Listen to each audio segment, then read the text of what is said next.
Hey guys, welcome back to Andy's Dinosaur Reviews. Today we are going to take a look at another of these Dinomania figures, and this one is actually my favorite, I think, so far from all of the figures we've looked at.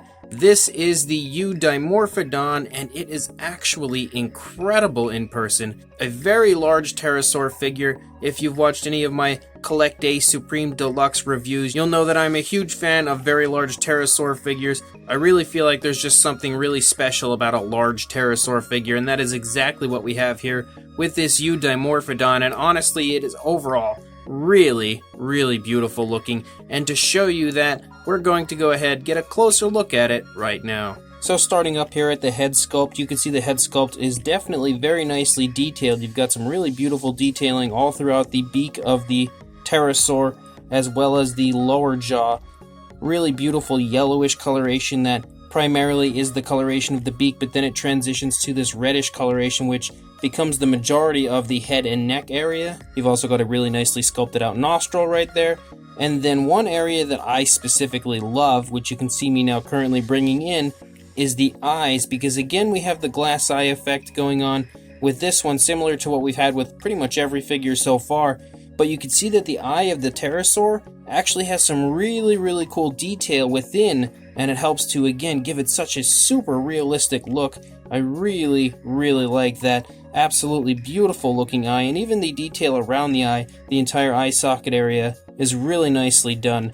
You can see the teeth are like an off-white, so they do look fairly realistic. You can also see that the lower jaw, as far as the teeth, it's not perfectly in place, but I really don't think it takes away from the figure very much at all.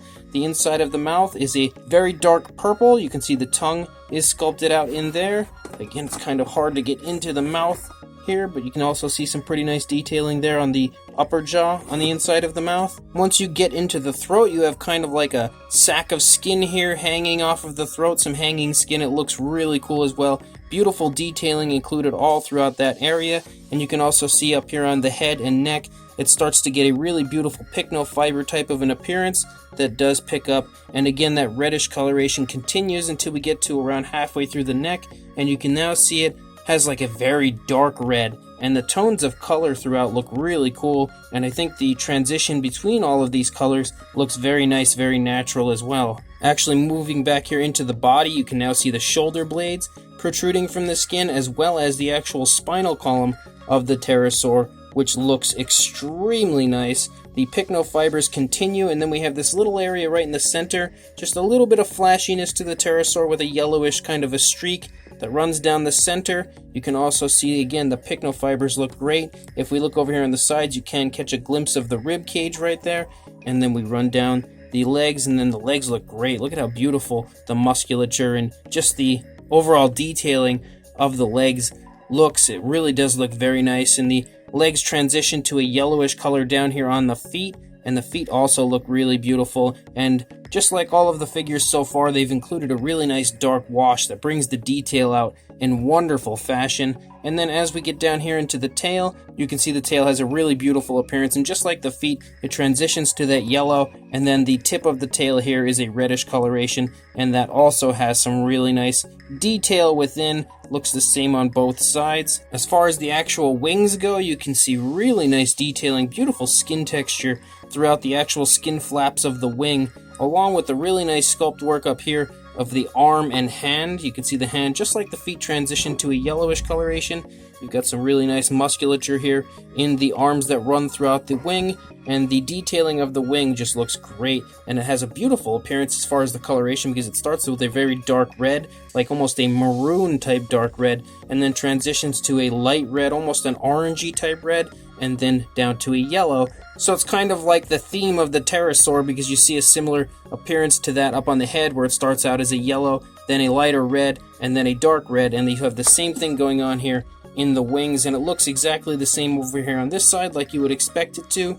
Really beautiful the entire way out the wing, very nicely painted. The paint application is extremely natural looking. Again, the hands look really nice. You've got that nice dark wash creeping through the entire figure. And then on the underside, you can now see some extremely large veins kind of popping through here and there.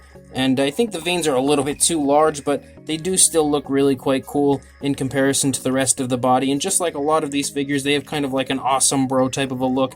I think this one still follows a similar style as far as the others go, but even down here, look at how incredible the detailing is. You can kind of see like the stomach sucked in a little bit and the rib cage showing. You can also get an idea of like the chest muscles, and just the detail of the underside of this pterosaur is really, really incredible. Honestly, off the charts beautiful. The feet also look really good, again transitioning back to that yellow coloration like we had seen earlier, but the stomach also sports a similar yellowish coloration, and the pycnofibers are very abundant throughout the entire pterosaur as far as the overall body goes. But again, once you get to the wings, you have that really nice, fantastic looking skin texture and detailing, along with that very beautiful paint application as we run out the length of the wings. So this one, I hope now you can see why, is my favorite one of these Dinomania figures so far.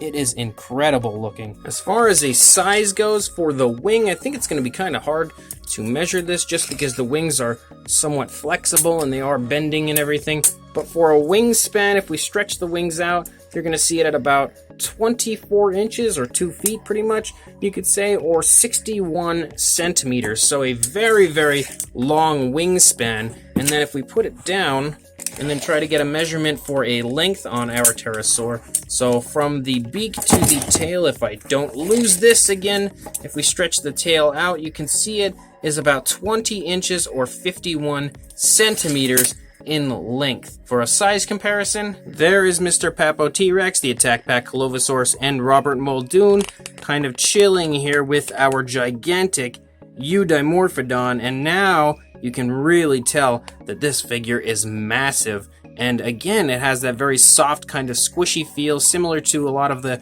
recurve figures out there, except the wings are just straight up rubber, I believe. But it has a really beautiful, very lifelike appearance.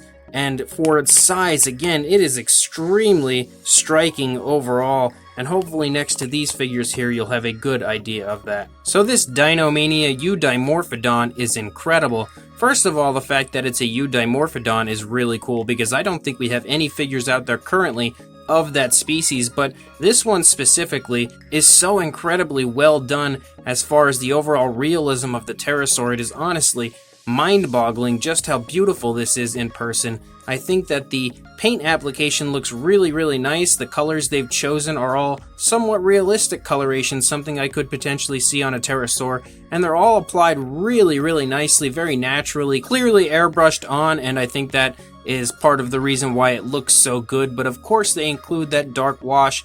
That seems to be a signature trademark thing as far as these Dinomania figures go, and personally I absolutely love the inclusion of the dark wash, because it makes the entire figures just look so incredibly nice and so realistic. You also have that beautiful glass eye effect up there on the head, and with the design inside the eye, a really nice detailed eye. It really helps to make the figure just look so much more realistic and so much more alive. This is exactly the type of figure I would like to display hanging from my ceiling if I were able to display all my figures in one room and just kind of have a pterosaur flying through. This is exactly that. It's definitely got a beautiful appearance. It would look really cool just soaring over my dinosaur collection. And then taking into consideration the size is huge. It is absolutely massive, much bigger than any of the Collect A pterosaurs that I have in their Supreme Deluxe line, and those previously were the largest pterosaur figures that I had in my collection. So that really shows just how large this figure is overall, and honestly I am absolutely in love with this Eudimorphodon from Dinomania. So if you would like to pick this up, I will include a link in the description for you to head over to the website and purchase it. Again, just like I've stated in the last few reviews, when you do head over there, do not panic if you see the prices, because they are in Mexican dollars. So especially if you're in the United States, it's actually going to be significantly cheaper than the price that you would see there. You're just going to have to probably go to Google and then translate it from Mexican dollars to US dollars to get an idea ahead of time of what the price is, or you can always contact Dinomania and then request them to give you the price in US dollars. I'm sure they would have absolutely no problem doing that. So either way, make sure you head down to the description, head on over to the Dinomania website and purchase this incredibly nice Eudimorphodon, but also make sure you like, comment, and subscribe, and I will see you in the next review. Thanks for watching.